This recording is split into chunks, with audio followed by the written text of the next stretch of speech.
کامل بنا کے بھیجتا ہے. کام جو ہے اس کو پہچانوانا.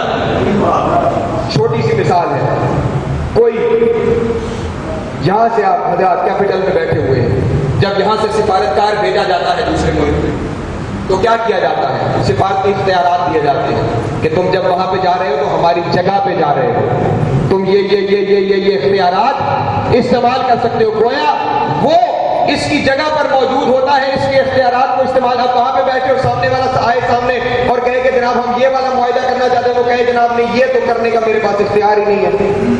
وہ کہے گا تو جناب آپ سفارتکار کیسے ہیں؟ یہاں پہ آئے کیوں تھے؟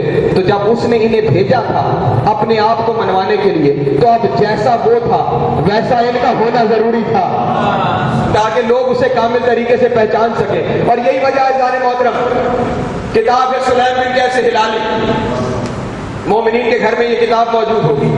رسول خدا نے ایک دن حضرت سلمان فارسی کو بلایا اور بلا کے کہا سلمان امیر کائنات کو اور ساتھ کے باقی 3 بندے ہیں ان کو لے جاؤ، کل صبح سورج کے طلوع ہونے سے پہلے پہاڑ کی چوٹی پہ چلے جانا اور پہاڑ جسے سلام کرے چوٹی پہ جانا سورج جب طلوع ہو رہا ہو. ان سب کو کہنا کہ یہ سورج کو سلام کرے، جس کے سلام کا جواب سورج دے وہی کامل و اکمل ہے، وہی اعلیٰ و عرفہ ہے، وہی میری منبر اور میری مسجد کا وارث ہے. عزیزان محترم، صبح ہونے سے پہلے پہاڑ کی چوٹی پر پہنچ گئے. لیجئے مشرق سے سورج طلوع ہوا. امیر کائنات نے ساتھ والوں کو کہا پہلے تم تینوں سلام کر کے دیکھ لو، کیونکہ ہمارے سلام کے بعد جو ہوگا وہ تم سے برداشت نہیں ہونے والا. پہلے نے سلام کیا کوئی جواب نہیں آیا، دوسرے نے سلام کیا کوئی جواب نہیں آیا، تیسرے نے سلام کیا کوئی جواب نہیں آیا.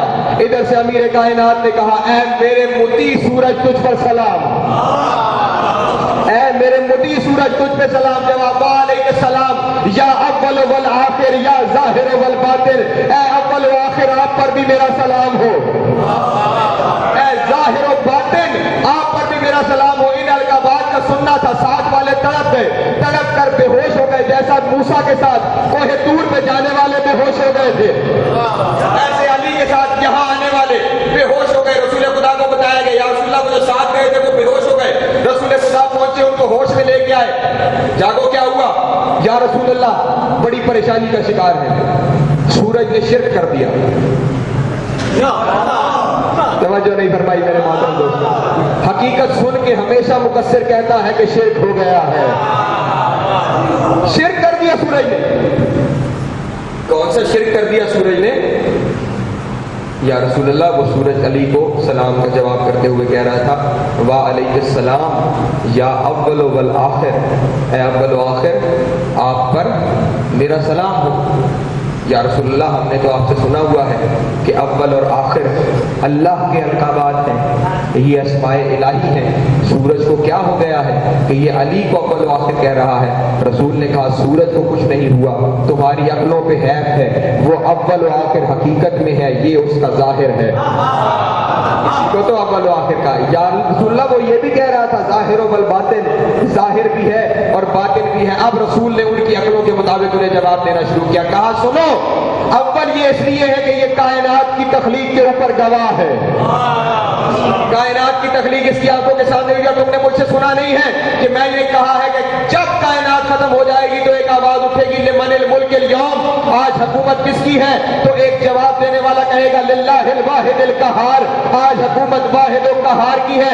تو وہ تمہیں پتا نہیں ہے کہ وہ پوچھنے والا کون ہوگا جب کائنات فنا ہو جائے گی؟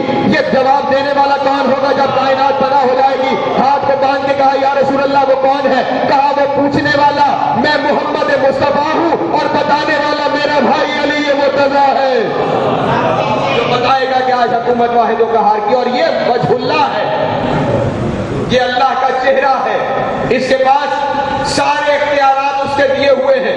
یہ کائنات پر تصرف رکھتا ہے. کائنات کا کوئی ذرہ ایسا نہیں ہے کہ جو علی کی حکومت سے باہر ہو. اور عزیزان محترم بس میں نے گفتگو کو تمام کر دیا ایک مثال دے کے، وقت بہت گزر گیا. آسان سی مثال تاکہ تمام ذہنوں میں بات بیٹھ جائے کہ جو کچھ کہا جا رہا ہے وہ کوئی ماورائے فطرت ماورائے عقل بات نہیں کی جا رہی. حدیث قصہ آپ حضرات نے پڑھ رکھی ہے.